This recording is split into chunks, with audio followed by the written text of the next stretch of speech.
Hey guys, it's Zeteo here. Today we're going to be doing some analysis casting on 1.5 times speed. Some speed analysis, if you will. Today we're taking a look at a match between BlackMelon and user 001. Let's get into it. Game started. Alright, so we got BlackMelon spawned at the bottom right position as our Armada blue guy. And then we have user 001 as another Armada guy as our the red guy, the red dude at the top left, that guy. This is Archsimkats Valley. A lot can happen on this map.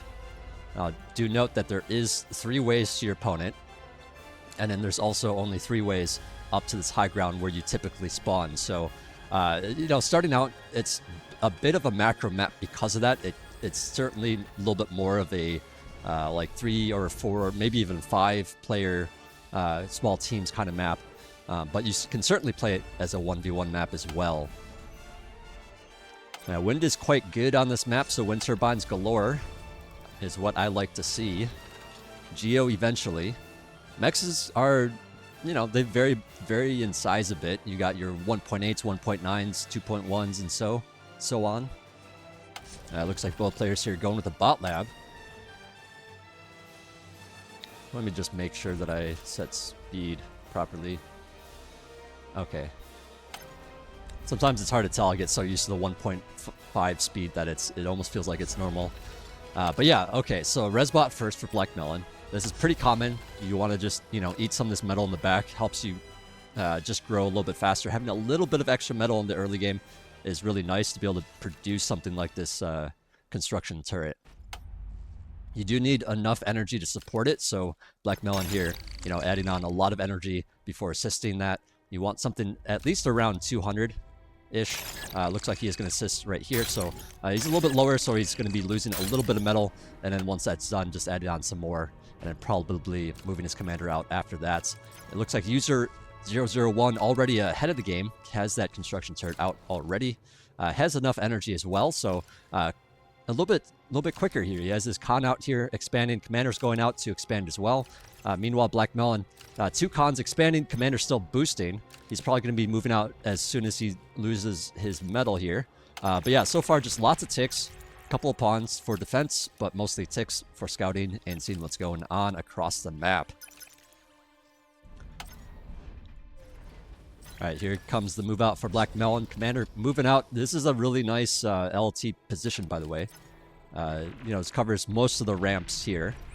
One on the low ground does a little bit of a better job, but you got to walk a little bit further for it. So pretty reasonable to just put it up there in a lot of cases.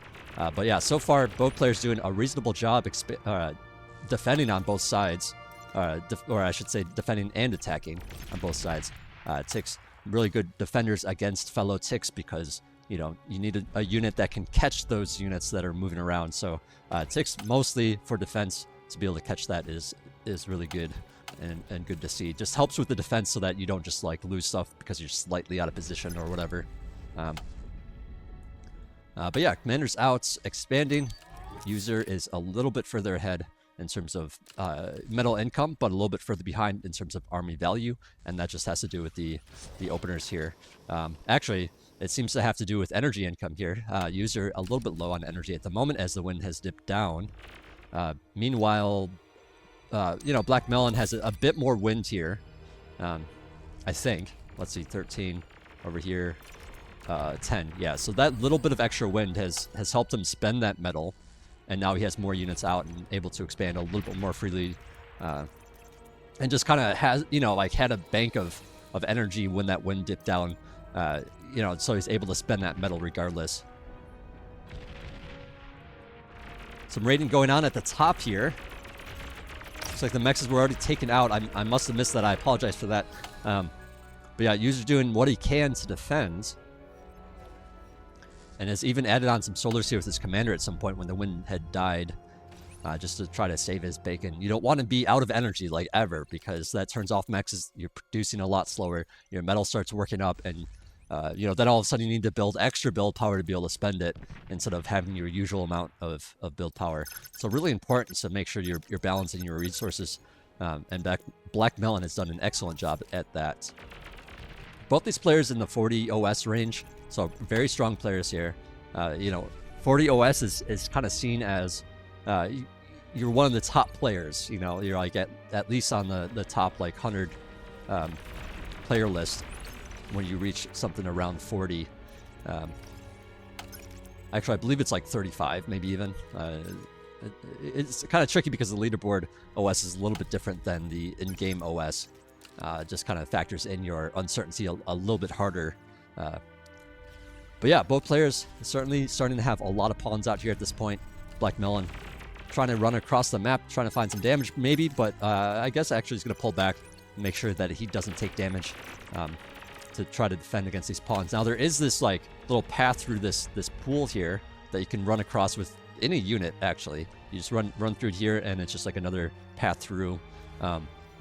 But it's one that's a little bit more overlooked, but it does exist, I guess is the point. Looks like this tick actually getting in here. He's looking to reinforce this with a pawn, take out this constructor. I believe it's probably going to go down. It dies so quickly to one pawn if the pawn's well placed. And yeah, just having a unit out of position a little bit can be a big deal. BlackMelon maybe going to be able to return the favor taking out this con. Nope, big deal. Or, so they're trading blows here. Let's see, do we have any transitions yet? Not yet.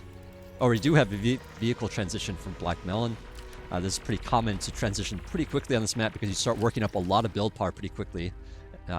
Just because the mechs are pretty good size, there's plenty of them. And, it is a bit more of a macro opener, so that allows you to get more constructors out and expand a lot more rapidly.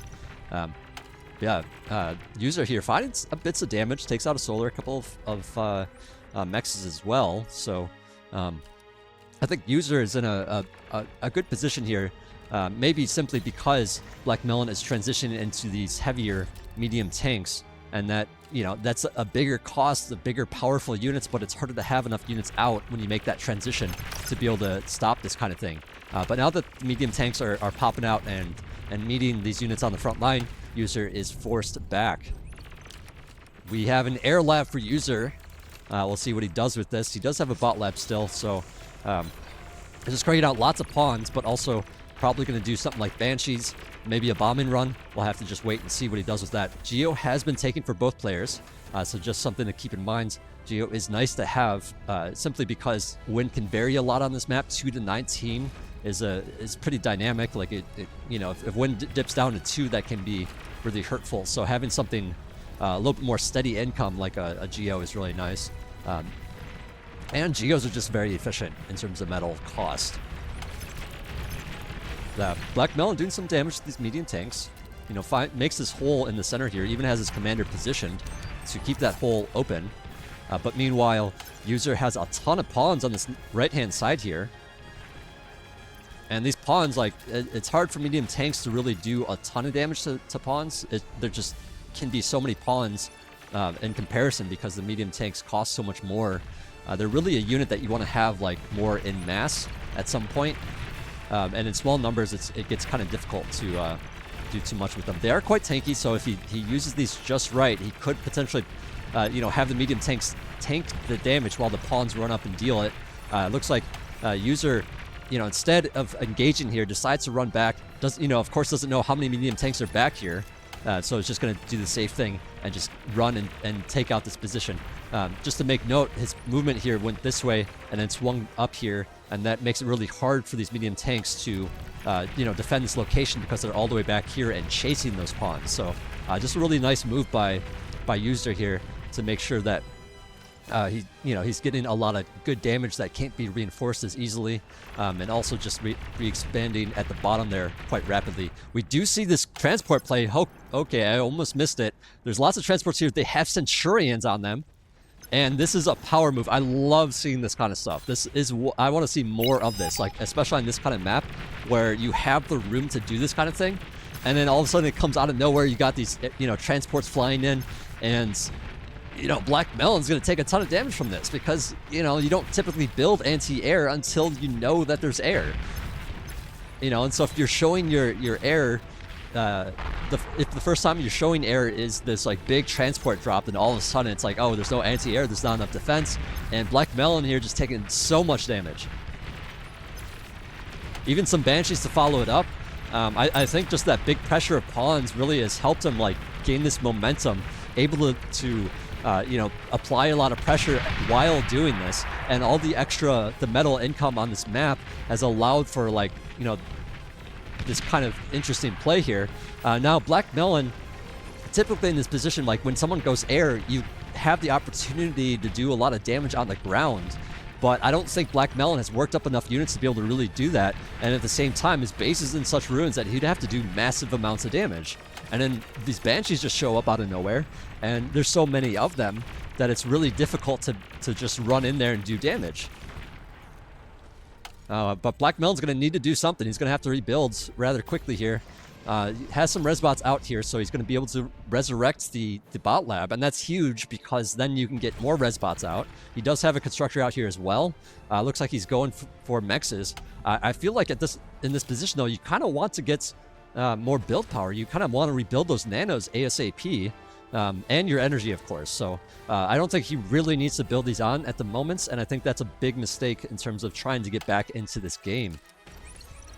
But at the same time, he does have to worry about continuous air threats at this point. So, these Banshees going to be able to fly around. They are a bit tanky for